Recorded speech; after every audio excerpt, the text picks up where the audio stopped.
Howdy folks, and welcome back to World of Tanks with the mighty Jingles, and today we have an all tier 8 battle for you here on the Live Oaks map. Everyone in this battle is tier 8, although I'm sure somebody will still find something to complain about in the matchmaking, because welcome to the internet. The star of today's show, in the M54 Renegade, tier 8 heavy tank, even though it's more of a medium tank, but more on that in a moment, is Pie for Life. Although I do feel that we have to give something of a shout out to his teammate in the FV4202, who goes by the name of Jerry Soap 9527. And these guys are not in a division, they have never ran into each other before, they're just random battle teammates. But it's the teamwork between these two guys that is going to be critical in determining the outcome of this particular battle. Did I just say they're not in a division? Of course I meant platoon. I've been playing too much World of Warships.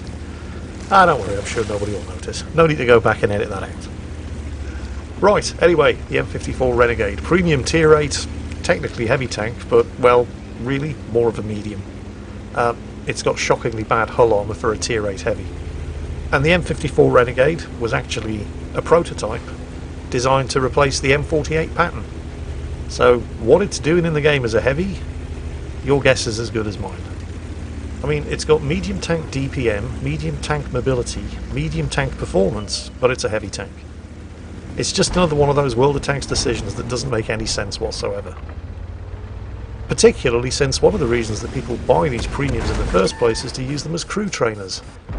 But there are only two other American heavy tanks that have the same crew as the M54, the T110E5 and the T57 Heavy, so you can't even really use it as a crew trainer.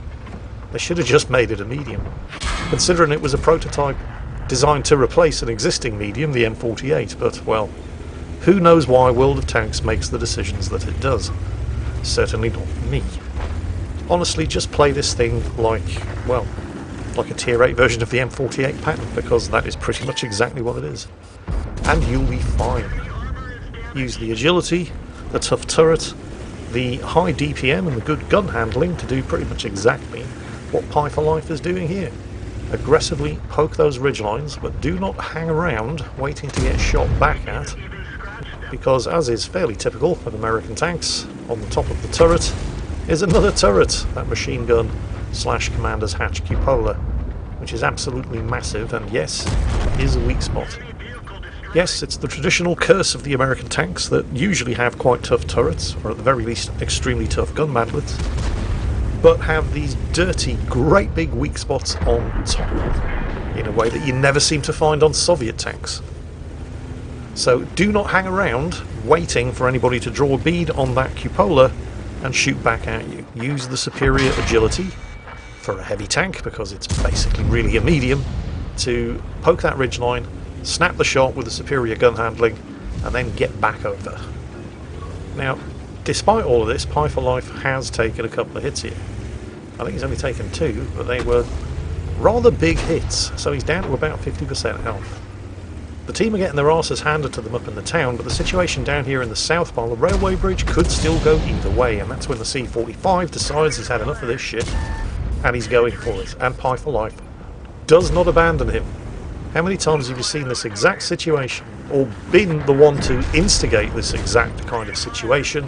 Somebody goes for it, and then the rest of the team just sit on the other side of the ridge, and instead of backing you up, they just watch you die. Having said that, it is also true that I've lost track of the number of times when I've seen somebody decide to just go for it, and it's been a bit of a hold my beer moment, when it was absolutely not the right thing to do, and nobody else was willing to follow them into suicide. But that's the trick, isn't it? Being able to tell the difference. Enemy team trying to counterattack, led by the GSOR over there, which is a perfect example of exactly when it was not a good idea to come charging over the top of the hill. And the GSOR's teammates decided nope. Well, I say teammates, I think there's only one of them left. There's one Super Pershing on the other side of this ridge who decided he was not having any of that. There may be somebody at the far end of the map over there that the Super Pershing is spotting for, and I think everybody else on the team right now is basically looking around to see who has the most health and who's going to risk it for a biscuit. And Pie for Life, mate, I think that's you. there's anyone backing that Super Pershing up, now is when we find out. And no return fire.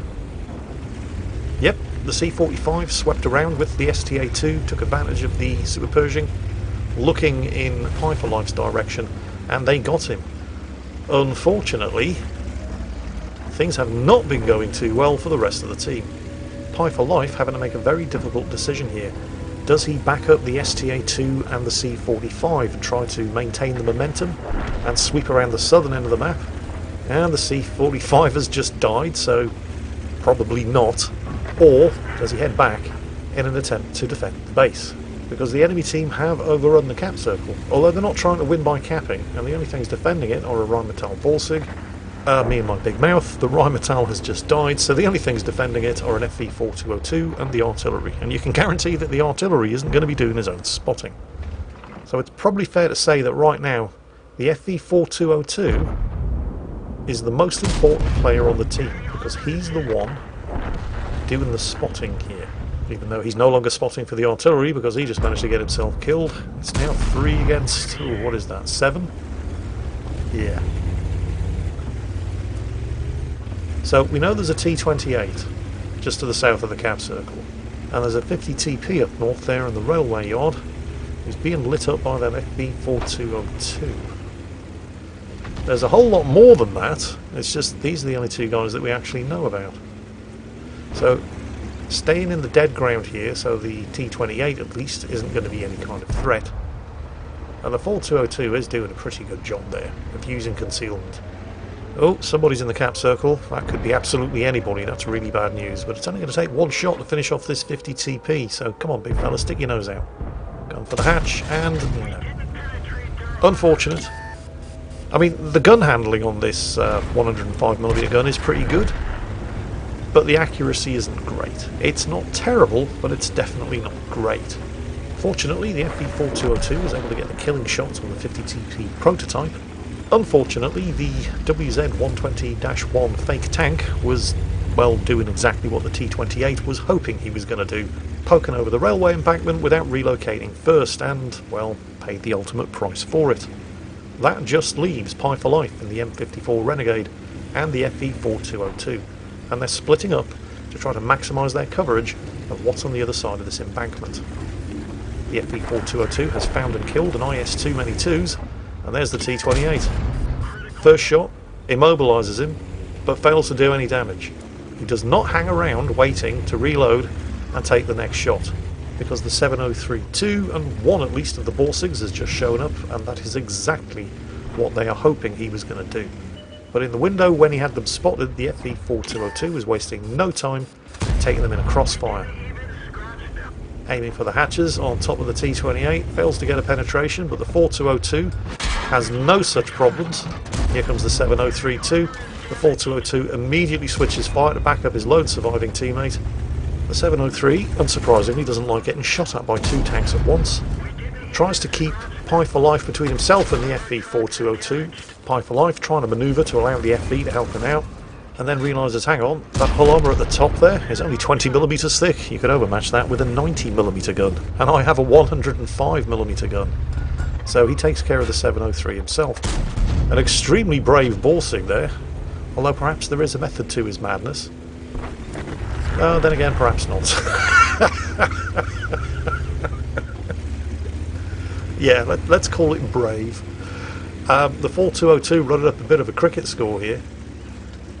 Although, to give the Rheinmetall Borsig credit, he did try to flank instead of sitting in the middle of a crossfire between what is, to all intents and purposes, a pair of medium tanks, like his two other teammates are doing over there, the other Borsig and the T-28. As long as they sit in the middle there, it's difficult to see, unless, you know, they get a lucky snapshot on. It's difficult to see how they can do anything other than die. Pie for Life finally getting a penetrating hit in on the T-28 and finishing him off. Rheinmetall Borsig suddenly not feeling quite as brave as he was a minute ago.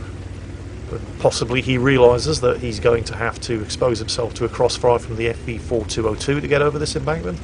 Possibly he also realises that by the time he gets up that embankment with his terrible power-to-weight ratio, Pie for Life will have reloaded and is going to kill him. Now the two of them going wide in two opposite directions. Pi for life, respotting the Borsig, who still has his gun pointing in the same direction. One shot, not enough to kill him. Manoeuvring to avoid the inevitable artillery fire. The 4202, there it is, yeah, of course. The 4202 sneaking around behind the Borsig. Pi for life might have to respot him. I mean, I'm sure the Borsig is still going to be pointing this way, so there's very little risk here for the FV4202, but nobody likes surprises. So, wait for it. Oh no, he's found him himself. He's put one shot into him. Okay.